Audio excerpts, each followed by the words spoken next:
यहाँ आपको अपडेट करेंगे। गैर कानूनी तौर पर मुकीम गैर मुल्कियों को 1 नवंबर तक पाकिस्तान छोड़ने की डेडलाइन दे दी गई है। 1 नवंबर के बाद गैर मुल्कियों को डिपोर्ट कर दिया जाएगा। सरफराज बुगटी की जानिब से वाज़े तौर पर यह फैसला सुनाया गया है कि आज एपेक्स कमेटी के अंदर ये फैसले लिए गए हैं। उन्होंने वाज़े तौर पर यह बात की है कि वीज़े के बगैर किसी को पाकिस्तान में दाखिले की इजाज़त नहीं दी जाएगी। इफ्तिखार शिराजी साहब इस वक्त हमारे साथ मौजूद हैं।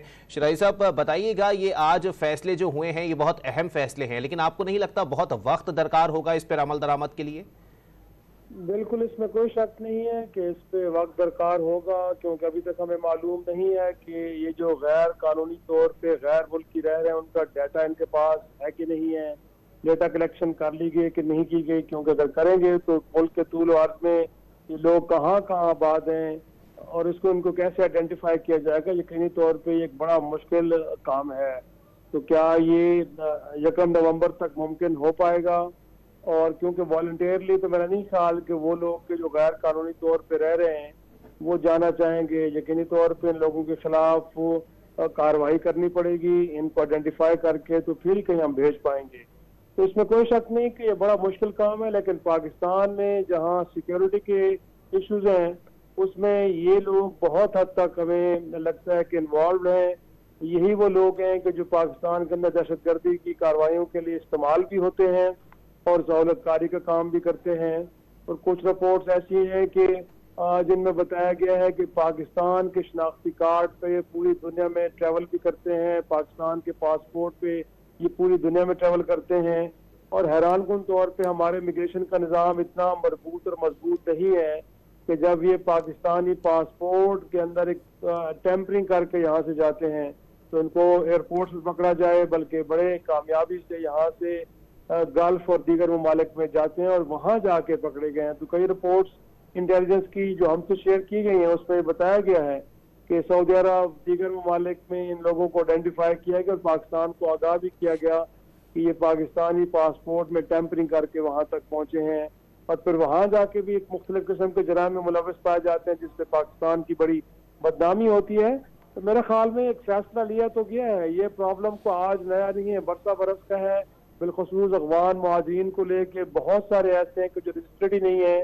जो वज़ीर दाखिला साहब ने बताया कि बहुत सारे ऐसे हैं कि जो बाकायदा वीज़ा लेके पाकिस्तान नहीं आए, बल्कि एक सादा कागज पे जज़नामे की बुनियाद पे यहाँ आए और उसके बाद फिर हमें मालूम भी नहीं है कि वो कहाँ रह रहे हैं।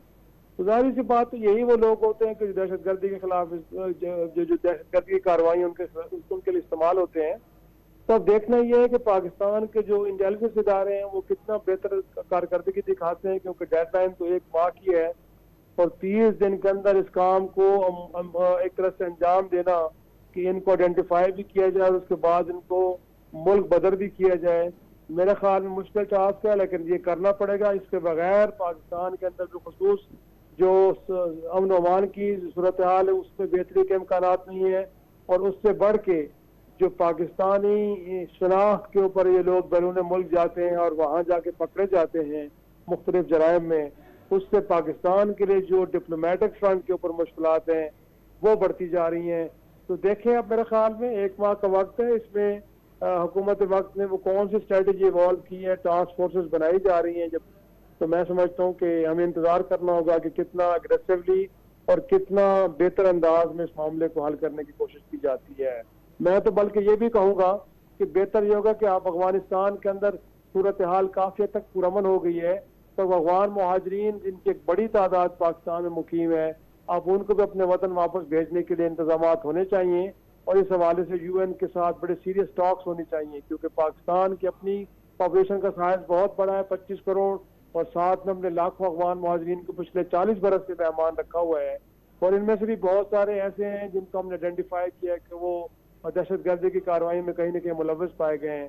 तो मेरे ख्याल में पाकिस्तान के पास बड़े मजबूत दलाइल हैं और ये UN के सामने रख के तो इन मुहाजिरीन के वतन वापसी के लिए इकदाम भी हमें करने चाहिए। ठीक है, शिराजी साहब हमारे साथ ही मौजूद रहिएगा। ब्यूरो चीफ पेशावर अली अकबर भी हमें ज्वाइन कर चुके हैं। अली, आप बताइएगा, ये रियासत की जानिब से वाज़े पैगाम दिया गया है कि मेज़बानी अब बहुत हो गई है, आपकी जो हरकतें हैं बेहतर है कि आप अपने मुल्क वापस चले जाएं वरना कार्रवाई होगी, और उसके लिए मौका भी फराम कर दिया गया कि 1 नवंबर से पहले अपने अपने ममालिक वापस चले जाएं अपने असासे बेच के। जी, बिल्कुल ये एक अच्छा फैसला रियासत ने किया हुआ है और बहुत पहले ये फैसला करना चाहिए था, क्योंकि पाकिस्तान के अंदर जो है वो हजारों की तादाद में ऐसे अफगान महाजरीन है जिनका रिकॉर्ड ही नहीं है और जिनके न दस्तावेजात है। और अब रिसेंटली गुज़िश्ता 5-6 महीने के अंदर खैबर पख्तूनख्वा में दहशतगर्दी की जितनी कार्रवाइयाँ हुई तो सब में जो है वो दहशतगर्द जो कि सुसाइड बम्बर थे, तो उन सब का रिकॉर्ड जो है वो अफगानिस्तान का निकला है। और इसके साथ साथ जो है वो चमन बॉर्डर से और तुरहम बॉर्डर से जो है हजारों की तादाद में जब 2021 में अफगान तालिबान हुकूमत में आए तो उसके बाद भी जो है हजारों की तादाद में लोग यहाँ पर आए हुए हैं और उन्होंने पनाह ली है जहाँ पे पहले से अफगान महाजरीन आबाद थे। तो यहाँ पर ये बात कल हमने डिस्कस की मुख्तलिफ फोरम्स के साथ भी, ऑफिशियल के साथ भी। गुज़िश्ता 10 सालों के बाद जो भी अफगान महाजरीन यहाँ पर आए हुए हैं तो उनका रिकॉर्ड दुरुस्त नहीं है और वो अफगान पाकिस्तान मुखालिफ सरगर्मियों में भी मुलविस रहे हैं। तो ये फैसला जो है रियासत का जो गैर कानूनी अफगान महाजरीन के उनको मुल्कबदर करने का, तो ये निहायत ही अच्छा फैसला है, क्योंकि अब हम मजीद जो है इनकी कार्रवाइयों को अफोर्ड नहीं कर सकते। वो महाजरीन जो कि UNHCR के लिस्ट पे है या जिनका रिकॉर्ड मौजूद है वो तो यहाँ पर जो है सालों से आबाद है। और एक बात और कि पहले UNHCR भी इस तरह की अफगान महाजरीन के मसलों मसाइल में दिलचस्पी लेता था, लेकिन गुज़िश्ता कुछ अरसे से वो UNHCR भी अब वो दिलचस्पी नहीं ले रहा। अब यहाँ पर जितने भी अफगान महाजरीन हैं उनके जो POR कार्ड है वो एक्सपायर हो चुके हैं और बहुत सारों को रियासत की जानिब से ये बड़ा फैसला किया गया है कि गैर कानूनी तौर पर जितने तारिकीन वतन हैं वो अपने अपने ममालिक वापस चले जाएं। 1 नवंबर के बाद उनकी जायदादें जब्त करके उनको डिपोर्ट कर दिया जाएगा। अली अकबर, ब्यूरो चीफ पेशावर, और इफ्तिखार शिराजी, ब्यूरो चीफ इस्लामाबाद हमारे साथ मौजूद थे। आप दोनों का शुक्रिया।